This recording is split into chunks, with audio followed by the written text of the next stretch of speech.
Hello, everyone, and welcome to this week's episode of What's the Nerd.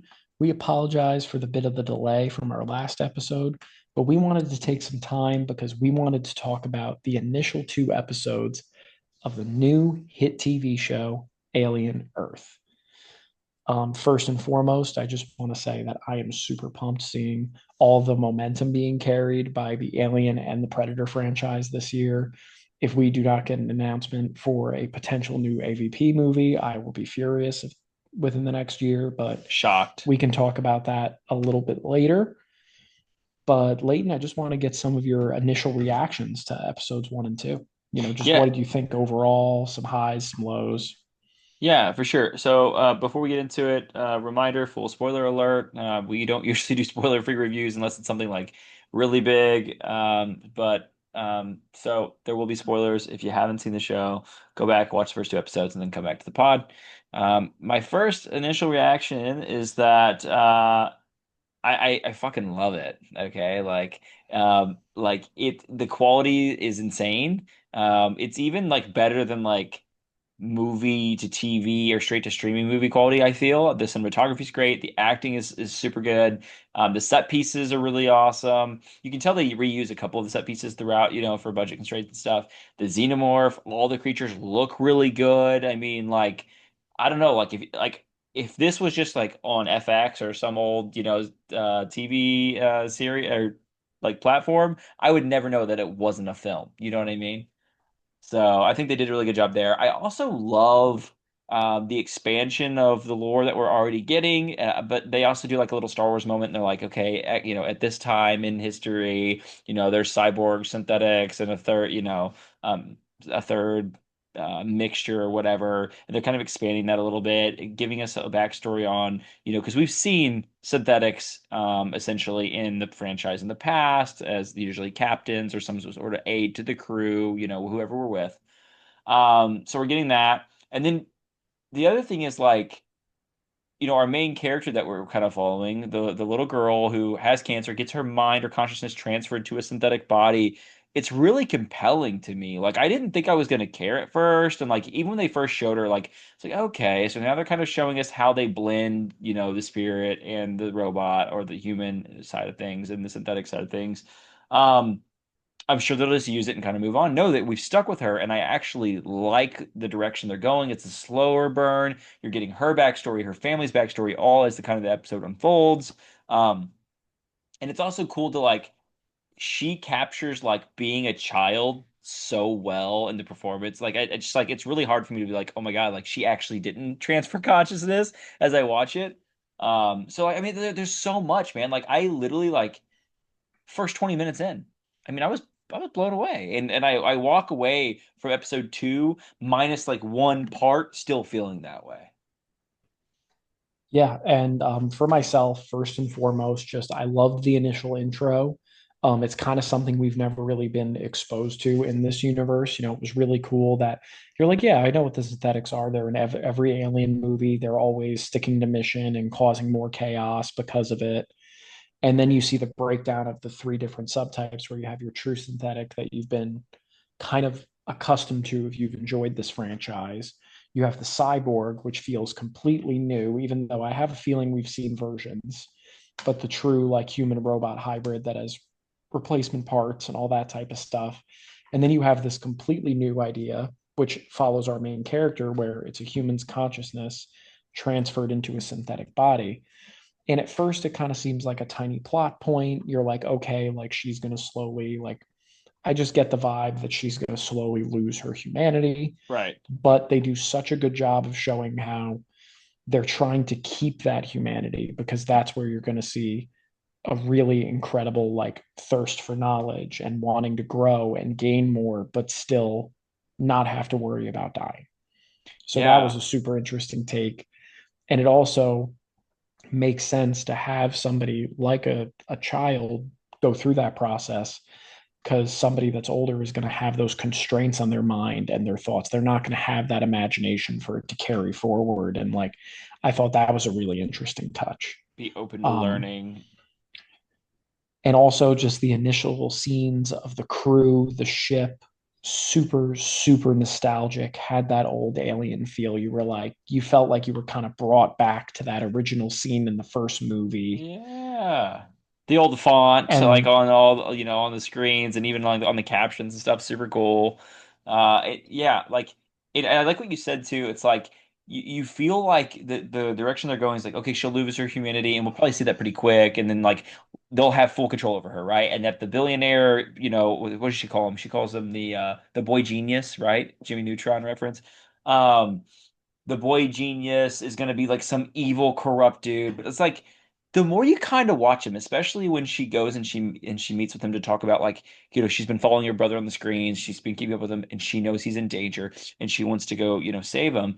He's just kind of like, okay, yeah. Like this will be a test for me to see what you guys are capable of, but also like this will help you out, and that doesn't bother me. You know what I mean? So it's like there is some part of him. It's like, is he doing this because he truly doesn't care and like he just wants all the data and he doesn't care they're expendable, or is he kind of like, look, you want to accomplish something, I want to accomplish something. I'm a businessman. Let's make it happen, but I also do want you protected, so I'm going to send in my, my top soldier, my top asset after you, my top security clearance after you. So it's like I don't really know where they're going with him. Like I want to say it's so black and white bad guy, but I don't think it is, and I like that. well, something I did want to touch on, which I really, really like about the show, because it just creates so much more world building. In all the other Alien movies of any kind across the genre, it's always Weyland Yutani. Those are the synthetics. That's the company. That's the corporation colonizing planets, messing with stuff they shouldn't, and always creating more havoc as a result. But I liked that they actually gave the backstory of, hey, like different regions and different cities on the planet are run by different mega corporations. So you're kind of seeing some of those stark differences. Like, for example, the original ship that crashed is a Weyland Yutani ship. And you kind of get those original hints with even the cyborg character. He is very cold. He's very calculated. He doesn't really like when you any interaction he has on screen, there's no humanity to it. No. But he Like also you're did. He basically also like in the beginning, and I don't know if it's so he didn't compromise himself or compromise the cargo. But before the crew member dies, he puts into the system that she's already dead. That all the crew is dead before they are. Whereas like he has the potential to save them, but he doesn't. So you're like, is that Wayland Yutani programming? We can protect the cargo, not our crew, or is it his own? He's overriding programming. So there's that little conflict going on. So that's kind of cool. But it does capture that darkness of like, oh God, they're the same way in Utani. They don't care about the humans. It's all about genetic manipulation and conquer. but on the very stark contrast, while Prodigy has a lot of the same elements and the same feel, especially initially, they're approaching the entire synthetic game essentially completely from a different lens. They're like, Right. hey, like we want to keep this human element. We want to nurture it, to grow it, to show this next stage in our potential evolution. And something you mentioned, like with the boy genius, his character, he's more eccentric. He's not like the stuffy billionaire only worried about his assets. He is almost completely the opposite, where he'll do anything for the advancement no matter what it costs, but almost in a way of just pure, it almost feels like playful childlike curiosity, He's like Jesse Eisenberg's Lex Luthor, kind of. but better. But way better. Yeah. Because with him you get the vibe it's more like, hey, Wayland Yutani wants that ship, I want what's on that ship. Right. Like, and I'm going to use my new toy to get it. Right. And I'm going to beat them at their own game because I'm not extracting that element out of it. I'm keeping it there. Right. And like you said, it's almost a little questionable, like, what are his true motivations? Because, with Wayland Yutani, they would never in a million years be like, yeah, we just sunk billions of dollars into this research. Go ahead and give it a shot. We have no idea what you're up against. We don't know what's going on, but Right. go ahead. Right. And a touch that I really like in this, just because it adds a different element, because you've seen the xenomorphs so much. They're an absolutely iconic and incredible horror movie, sci-fi icon and villain. But the addition of the other aliens, I think, is such a nice touch because you're showing, like, hey, we went through a lot to not only capture that, but to capture a lot of other stuff, and it's all horrifyingly dangerous. Yeah. And you see that. Oh my gosh. Terrifying. Like the xenomorph itself, just everything they do with its on screen is so perfect, in my opinion. I thought so. Using the moments off screen to show the carnage, but not get too into it where you're like, okay, I've seen too much of this. Right. Still using the sneaking, still using all those elements to create like the whole time you're watching the show, you just feel tense, There's a lot of but in the suspense. They do the best suspense way. really well. Yeah. And but they also have like just enough action too to where like, okay, I'm getting aliens vibe. We also have a crew of like essentially super soldiers. So what's gonna happen? And the other thing, like, not to jump too far ahead, but like talking about the aliens and like this whole dynamic of feeling and thematics. I don't know what direction they're going. Like, it's like the first two episodes are slow enough burn where you could drag this whole thing out for the next six episodes because there's only eight episodes, and you could just be that team versus this one xenomorph and whatever, right? Or maybe there's a couple more that hatch because of those eggs or whatever, right? But at the same time, it's almost setting up like, and because of the title of Alien Earth, it's like is this going to spread quickly? Are they going to take over Prodigy City? Are they going to have to send in more teams, keep building these soldiers? Because, like, when you see in the beginning them transfer this consciousness of all these dying kids to these synthetics, it's a pretty fast montage. But it's also like, okay, that's setting up your new characters. Well, you're already starting to dispose of them, right? And you know that it's coming. Like some of these synthetics are going to be destroyed, right? Especially with how fast they wipe out the human soldiers, the human prodigy soldiers. So it's like, are they going to keep building, more synthetics, hybrids, or are we going to be stuck with this crew? Like, I don't know where it's going, and I like that. Well, well, I also think that something that's a nice touch with the synthetics, basically, like you said, being super soldiers, also not really subject to any of the dangers that normal people are with these aliens. Right. Because you notice none of the aliens truly react to them in any type of hostile way for the most part, except the eyeball one. Yes. And even then, their childlike attributes still make them terrified, despite the fact that none of these things can actually like truly hurt them. That's the thing. It's like they're all creeped out and freaked out, especially the one like didn't like spiders, right? And of course, it's like a spider eyeball, right? And it leaps at him. And I like that too because it's like you get that Goonies feel almost like a bunch of kids on an adventure, but it can be more horrific because they're in adult bodies and like, you know what I mean? So you're still keeping the human element in their personalities, but you're still keeping key human characters around. Yeah. Like something I thought was a super like kind of interesting touch with two different aliens in particular, the plant looking one, how the one synthetic was kind of or hybrid was kind of just hanging out with it and it Yeah. didn't do anything. But then when they went into the room with all the face hugger eggs and you're seeing them all walk around and you're like you forget that they're robots Yes. and you're just like, are they insane? Like they don't know what these are. We do. And you're like, wait a second, they're not people. These things aren't even going to hatch. No. And then you realize in the middle of everything, her brother is standing right there. And then you see the one egg start to react, and you're just Yeah. like, and then the xenomorph leaps, and it ends in that brutal cliffhanger, and you're just like, So that cliffhanger, and I know we've kind of been all over the place, and we'll probably circle back to some other elements from the before this moment, but we have to talk about it because when we talk about the super soldiers and we talk about how quick the reaction times are, and also we talk about the skill of being a predator that the xenomorph has. We see him wipe out that whole like when the cyborg captures the xenomorph, right? And he's dragging it along and they're like, hey, stop right there. They handcuff him. He's like, dude, you don't want to do this. And before he can really like turn around completely, the xenomorph comes out of the little bag, right, essentially, and slices them up, right?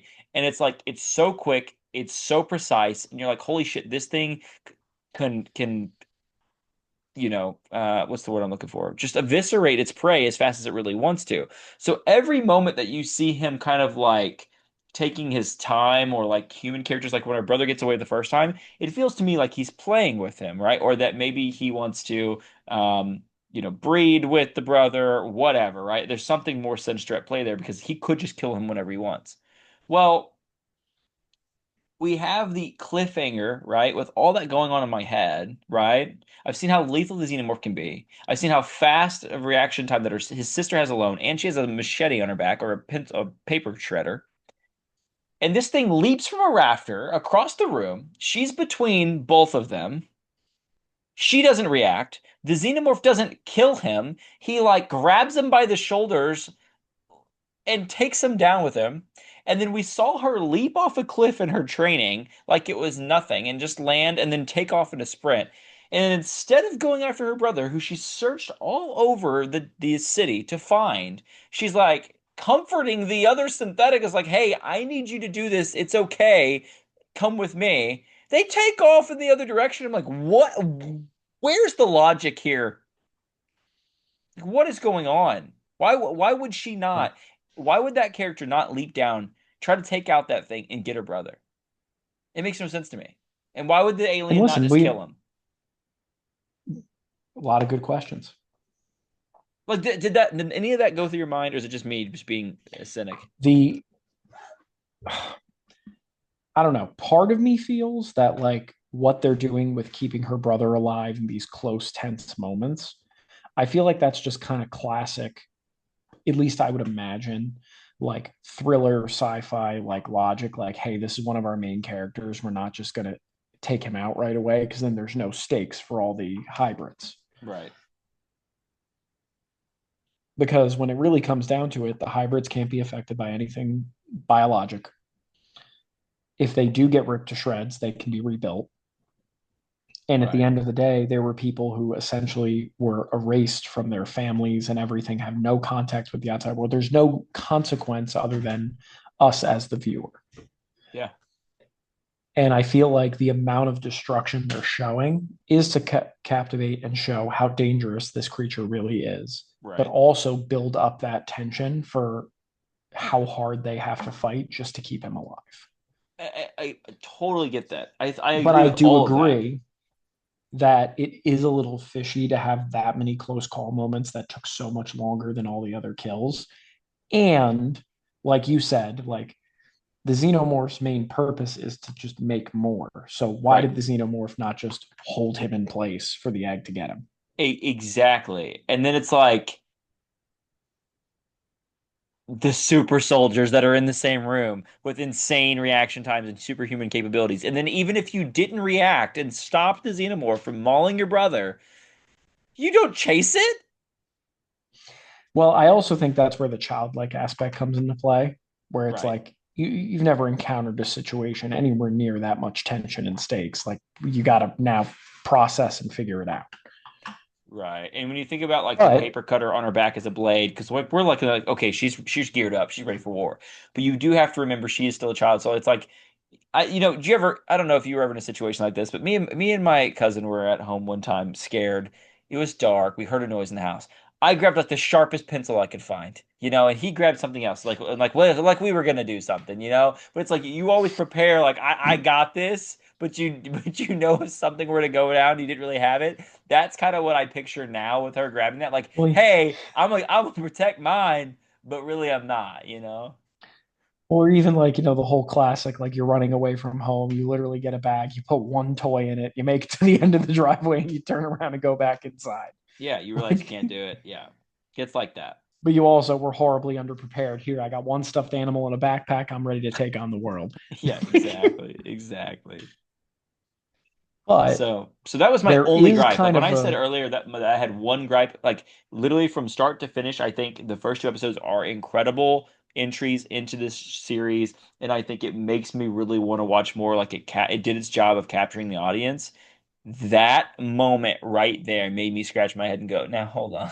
Now hold on, wait a minute. one I will say, I'm very happy they did a 2 episode initial release Same, same. because episode one is such a slow burn and so much setup that I feel like if you truly just stopped it there, I still would have been interested because I'm a fan, but I probably wouldn't have been quite as excited for episode two. But getting episode two, getting that build up, starting to see action, starting to see things unfold, it was like, okay, you got me. And that's not to say anything negative about episode one. It's just it is such a slow burn and there's so much buildup that it is nice to then immediately be able to get into the action. Yeah, and the other cool thing is that they did not only did they set up our like protagonists and kind of like how the alien gets to Earth and all this stuff, right? But like when those slug things kill those soldiers and they swell up, we don't know what their end game is. We don't know what happens with them. We don't know if they grow into something else, if they, if they just die, whatever, right? The flower, we saw it kind of bud out, but it couldn't do anything to the synth, like you said, so we don't know its full capabilities. Like, and you know that there's way more cargo on the ship that we haven't seen that they're going to introduce, right? Well, that And was so it's another thing I was and going to so it's say. like it's really got me intrigued. I mean, it's like it could go in so many directions. And I just hope that they stick the Well, landing. and didn't they say they captured five different specimens, or was it six? I want to say, man, I want to say, like, remember when they did the teaser trailer in the very beginning before the show came out? I want to say it was like nine different things were going to be in the show. But for argument's sake, just to like subvert Yeah, let's expectations a say it's little bit, five just or because we don't, six, right? let's Whatever. say it's five, right? We saw the eyeball, we saw the spider bloodsucker, those were horrible. Slug And the thing, yeah. um the plant and the xenomorphs. So that's four. What's five? I don't know. What are you I mean, I sa- guess what are I mean you saving? I guess you could call a face hugger or something different, but it's really that, right? So. But they have shown like another containment thing that was not broken, Yeah, and yeah. we have no idea what's in that. I don't even know if I want to know. But that's my point. It's like if you're teeing this up as your initial like main deal, right? You've shown the other aliens kind of what they do to a degree. You're like, all right, well, the eyeball was just thrown under a bin and it was pretty much taken care of. The little bugs, I think the synthetics won't have much issue with those. The xenomorphs we know are always an issue. The plant thing, it seems to be relatively stationary once it's in one spot.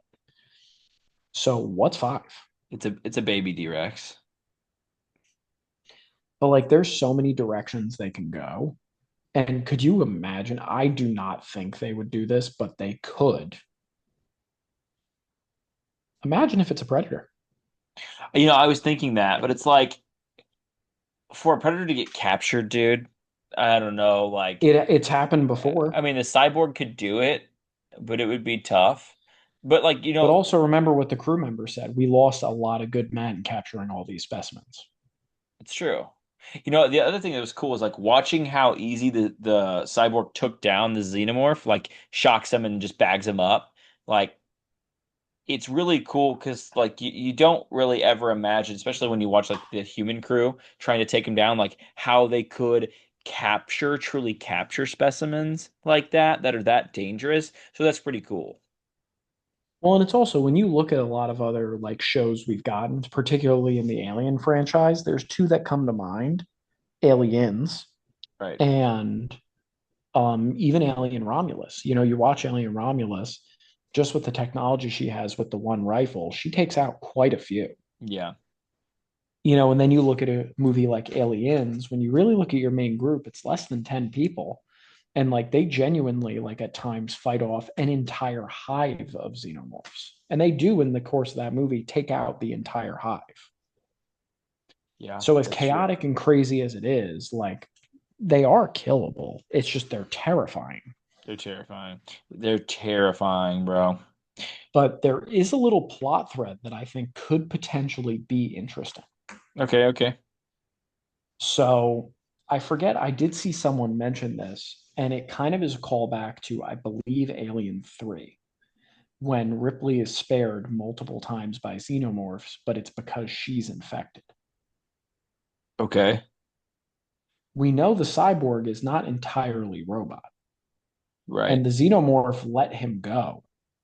And that was after he captured said xenomorph. Right. And we've seen plenty of times in the other movies where the xenomorphs rip even the synthetics apart. So Yeah. why did it let him live? He did just let him go. Yeah. He could be infected. And if you think about it, it would also create motivation for why he let the whole crew die. So that he couldn't infect them. or Or so he can get away and maybe bring it back as a specimen to Weyland-Yutani. okay, okay, okay.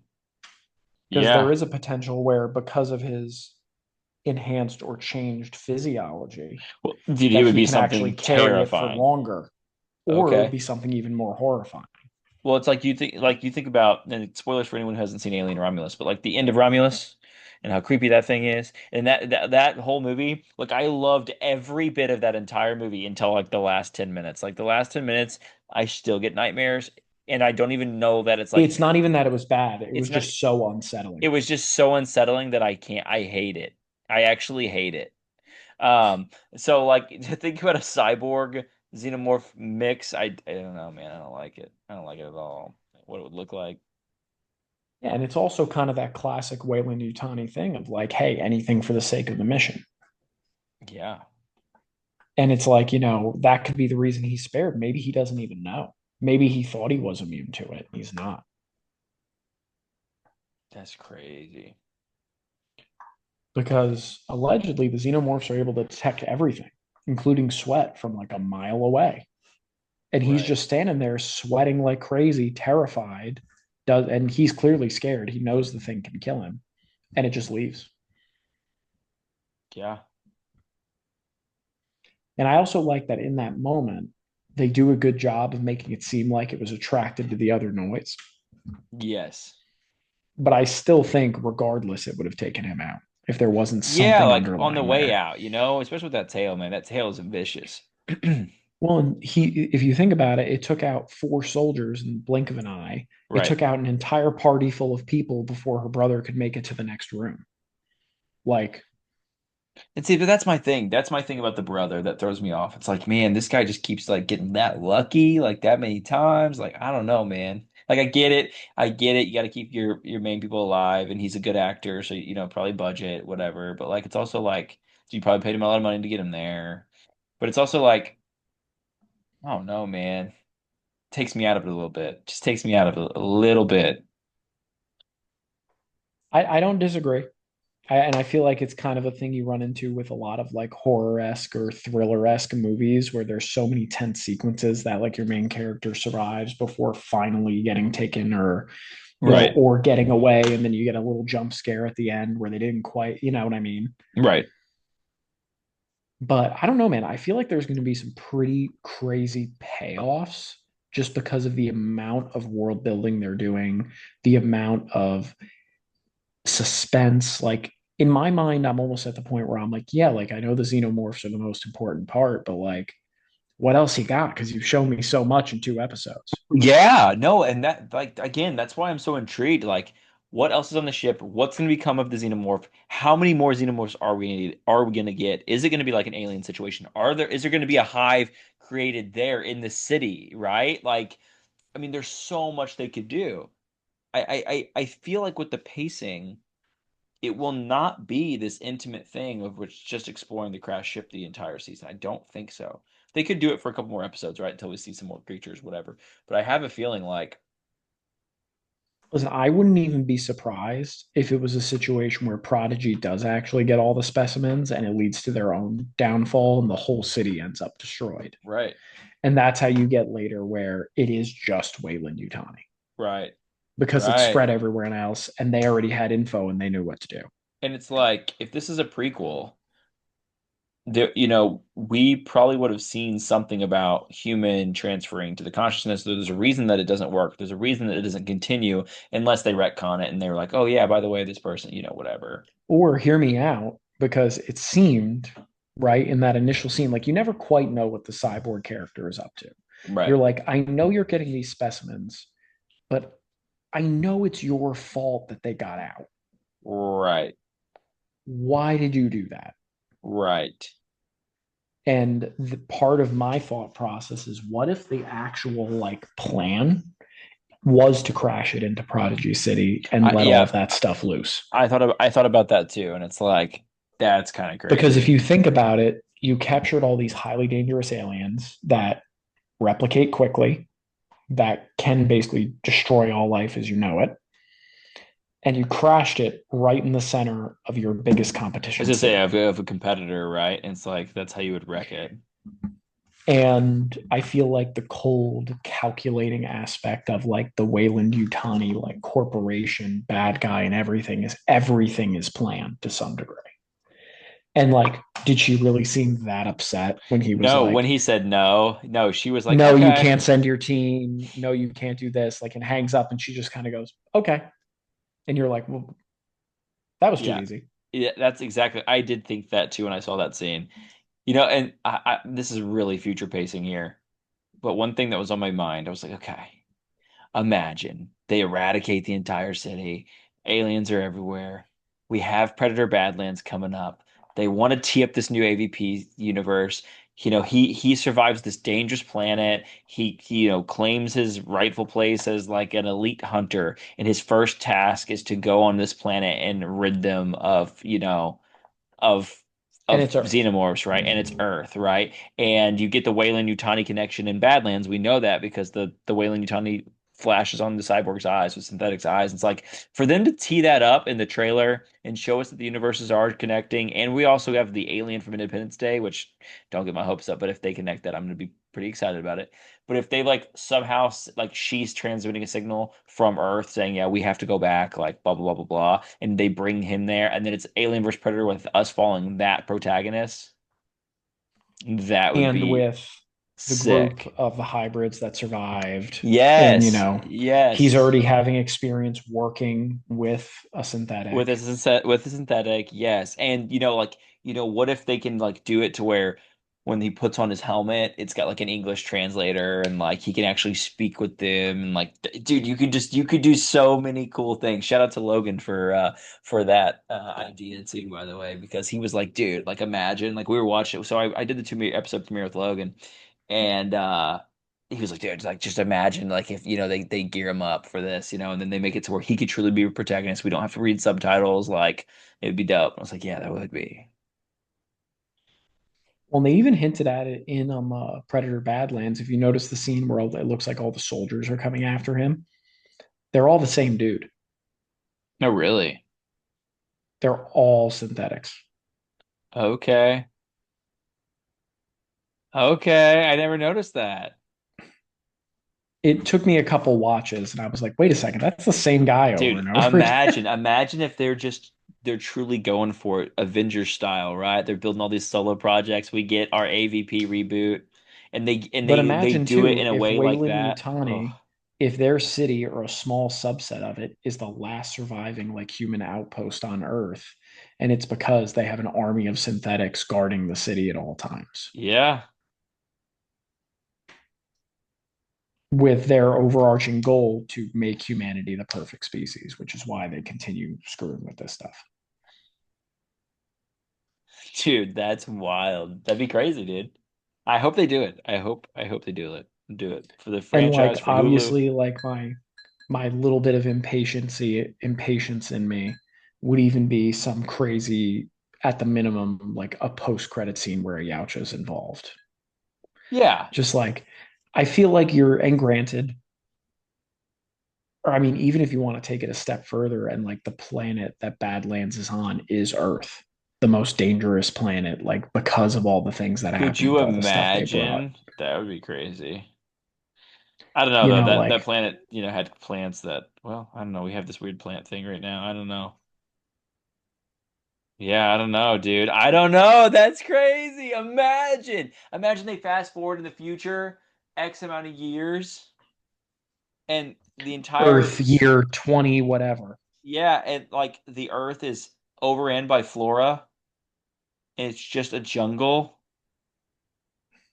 And and there's humanity already left to colonize, and now they're and there's back. xenomorphs all over it and all these And other imagine, things. the thing that like they say it's impossible to kill. What if Yeah. that's the last alien in Alien Earth that they haven't showed yet? Like that huge kaiju looking thing Oh in my Badlands. God, dude, that would be It's insane. it as a baby or something. Like I know this is high speculation, and we're probably completely wrong, and there's no way Oh, anyone 100%. in the Hollywood writers' room would write something like this. But imagine how epic it would be. But also the fact that this is making us think that way, I like we in my head, there's no way there's not a decent amount of overlap with just the way everything has come out, for it to be Predator Killer of Killers. I mean, Alien Romulus, Predator Killer of Killers, Alien Earth, Badlands, all in the same year, That's same crazy. studios behind them. It's like, Yeah, because your secret's I'm at not the so point, secret. yeah, and I'm at the point too where as good as these movies are as one shots, it is really cool to see a world starting to actually be built with connections, even if they're minimal. Yeah, for Like I sure. loved in Killer of Killers, you just had the room of all of the people that killed predators, and you're like, Yep, hold up, that was cool. what? Yep, yep. You're showing connections. You're bringing Wayland Yutani into a predator movie.